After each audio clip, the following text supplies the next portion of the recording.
Bienvenue à tous. Les bureaux de vote ont fermé en Côte d'Ivoire à 17h heure locale.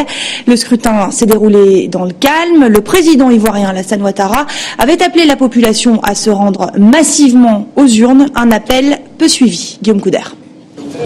Alassane Ouattara donne l'exemple.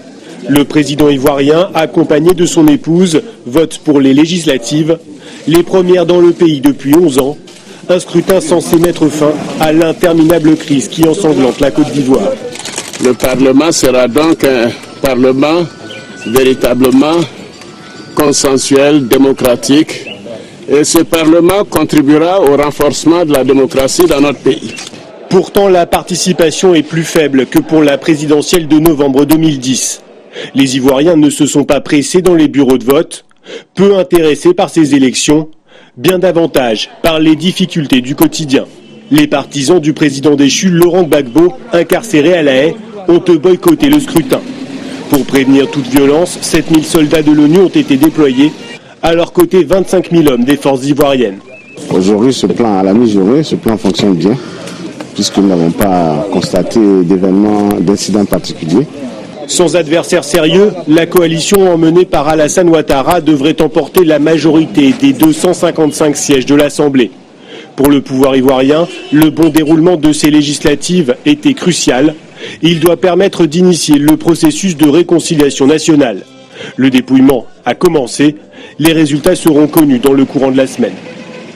Nous retrouvons notre correspondant à Abidjan, Germaine Yanni. Bonsoir. Alors, vous avez suivi ce vote sur le terrain. Quelles sont pour vous les leçons de ce scrutin ? Alors, on peut retenir 3 leçons de ce scrutin. D'abord, les Ivoiriens ont encore montré leur peu d'engouement pour des législatives.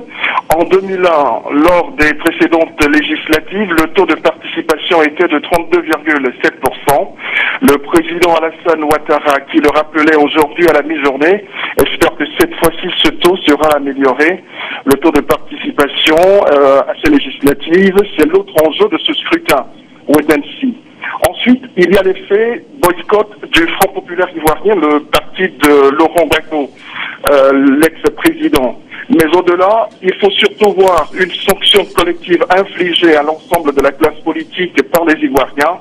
Il y a un an, ils sont allés massivement voter lors de la présidentielle. En retour, ils ont connu la guerre, bilan plus de 3000 morts. Enfin, ces législatives montrent que, quand bien même elles seraient nécessaires pour conforter le processus de réconciliation nationale, elles ne sont pas suffisantes. Et à ce niveau, il y a encore du boulot.